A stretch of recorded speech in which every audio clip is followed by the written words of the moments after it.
hello guys की खबर बहुत दिन भिडिओ दिया ना कारण मोर प्रिलिम्स एग्जाम चलि आছিলে আৰু যোনটো থিওৰি एग्जाम খিনি শেষ হ'ল কিন্তু প্ৰ্যাকটিক্যাল বাকি আছিলে আৰু দুদিন মাজত বন্ধ আছিলে তো অকমান ভাবিলো ফ্ৰেশ হৈ পেলাই ওলাই যাওঁ লগতে চাহো বনালো আমি ৰুমতে মই বনালো মই চাহ বনাইও ভাল পাওঁ খাইও ভাল পাওঁ তাৰ পিছত অকমান স্কিন কেয়াৰো কৰিলো সেই বন্ধ দুদিনতে মানে যোনটো চলি আছে আৰু এতিয়া তাৰ পিছত আমি ভাবিলো ক'ৰবাত ওলাই যাওঁ তো ভাবিলো খুব ওলাই যাওঁ তাৰ পিছত মনত ঠেঙাল মিউজিয়াম মানে পুৰণা অসমীয়া যিমান গাঁৱত ইউজ কৰা বস্তুবিলাক আছিলে বা অসমীয়া সংস্কৃতিৰ যি বস্তু আছিলে সেইখিনি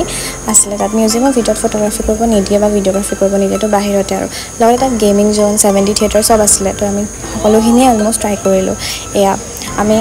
বাম্পাৰ কাৰ আছিলে তো তাৰ কাৰণে এক্সট্ৰাকৈ টিকেট ল'ব লাগে পুৰা আমি চলালোঁ একদম টিকেট চবৰ কাৰণে এক্সট্ৰাকৈ লাগে আৰু 50-70 এনেকুৱা হয় প্ৰাইচবিলাক তাৰপিছত এয়া আমি তাত গৈ খেলিলোঁ তাৰপিছত আমি গ'লোঁ 70 থিয়েটাৰ য'ত মানে একদম টেম্পল ৰান টাইপ তাই মানে চশমা পিন্ধে তো দুযোৰ চশমা লাগে এযোৰ পাৱাৰ তাৰপিছত একদম পুৰা টেম্পল ৰান টাইপ আৰু খুন্দা খাই মেলি পিনি এনেকুৱা আৰু চলাই বাৰু ভালো লাগিলে তাৰপিছত অকণমান তাই ভয় খালে মই ভয় খোৱা নাই মই একদম ভয় খোৱা নাই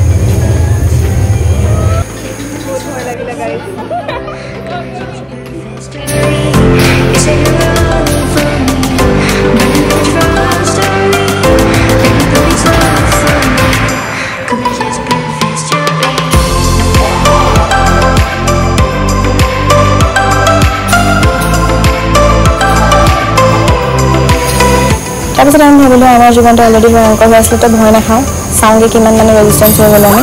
তো হণ্টেড হাউচ গুচি গ'লোঁ ভয় খাবলৈ কিন্তু নাখালোঁ ভয় তাৰপিছত আমি গুচি আহিলোঁ আৰু তাৰপৰা অকণ পাৰ্লাৰ ফালে গ'লোঁ তাৰ ফাৰ্ষ্ট টাইম থ্ৰেডিং আছিলে তো থ্ৰেডিং কৰিলে তাই আৰু সৰু সুৰামান দুটামান বজাৰ আছিলে কিন্তু আমাৰ পইচা ইমান বেছি নাছিলে অলৰেডি বহুত গ'ল তাৰপিছত পইচা বেছি নাছিলে কাৰণে দুটা শ্বীট মাস্ক ল'লোঁ আৰু দুটা কোল্ড কফি ল'লোঁ তাৰপিছত আমি উভতি গুচি আহিলোঁ সেয়াই আছিলে আজিৰ দিনটো প্লাছ এতিয়া মই কথা পাতিব লৈছোঁ যে চবে মোক কুৱেশ্যনছ সুধি আছে এইটো কি কৰিম বা সেইটো কি কৰিম বা তো তোমালোকে মোক কুৱেশ্যন সুধিলে মই অবভিয়াছলি ৰিপ্লাই দিম বাট মই ভিডিঅ' বনাব পৰা নাই আৰু বনালোঁ কিহত অলৰেডি মই ডকুমেণ্টছখিনিৰ কাৰণে ভিডিঅ' দিলোঁৱেই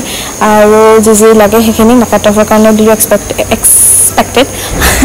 প্লাছ এতিয়া যোনখিনি বনাম আৰু সেইখিনি তোমাৰ মেৰিট লিষ্ট ওলোৱাৰ পিছতে বনাম অলৰেডি ডকুমেণ্টছৰ কাৰণে দিলোঁৱেই যদি তোমাৰ তাতো কিবা ডাউট আছে তেনেহ'লে মই মেছেজ দিম মই ৰিপ্লাই দি দিম ইনষ্টাগ্ৰামত দিলেও হ'ব ইয়াত কমেণ্ট ছেকশ্যনত দিলেও হ'ব যাতে তোমালোকে সুবিধা পোৱা দি দিবা মই ৰিপ্লাই দিমেই এক্সাম হ'লেও দিম মানে বাই বাই